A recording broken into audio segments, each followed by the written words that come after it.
Mathematic শব্দটির অক্ষরগুলো দ্বারা কতভাবে বিন্যাস সম্ভব নির্ণয় করুন। এই প্রশ্নটি আসছিল 38তম বিশেষ লিখিত পরীক্ষায়। তো এই অঙ্কটি আমি আজকে খুব সহজেই সমাধান করে দেখাবো। এখানে ম্যাথমেটিক্স শব্দটিতে টোটাল 11টি অক্ষর ব্যবহার করা হয়েছে।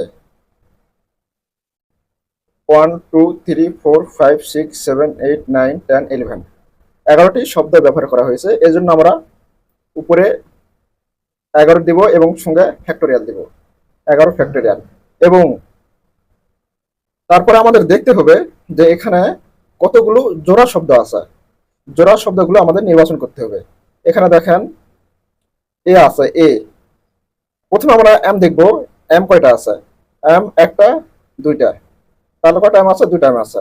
এখানে আমরা 2 ফ্যাক্টোরিয়াল দিব, একটা 2 ফ্যাক্টোরিয়াল দিব। তারপর গুণ দিব। এম এর পর এ কয়টা আছে দেখেন, এ একটা, দুইটা, এ দুইটা আছে। আবার 2 ফ্যাক্টোরিয়াল দিলাম। এম এর পর টি দেখবো কয়টা আছে, একটা, দুইটা টি পাইছি, গুণন আবার 2 ফ্যাক্টোরিয়াল দিলাম। তারপর টির পর এইচ একটা নাই, ই একটা।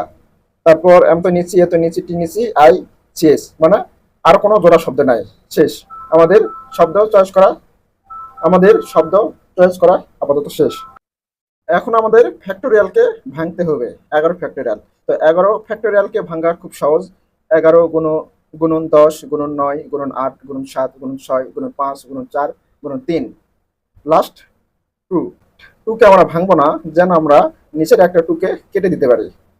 তো নিচে একটা 2 কে যদি আবার আমরা ভাঙি 2 গুণন 1, আবার আরেকটা 2 ফ্যাক্টোরিয়ালকে যদি ভাঙি 2 গুণন 1, লাস্ট একটা 2 রাখবো, কারণ উপরের 2 ফ্যাক্টোরিয়ালকে কেটে দিব।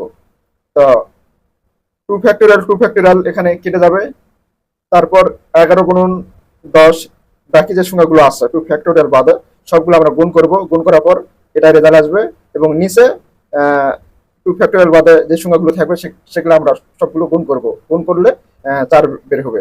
তো টোটাল সংখ্যাকে আবার যদি আমরা 4 দ্বারা ভাগ করি, তাহলে 49, 89, 600 এই সংখ্যাটি বের হবে। এটাই আমাদের অ্যান্সার।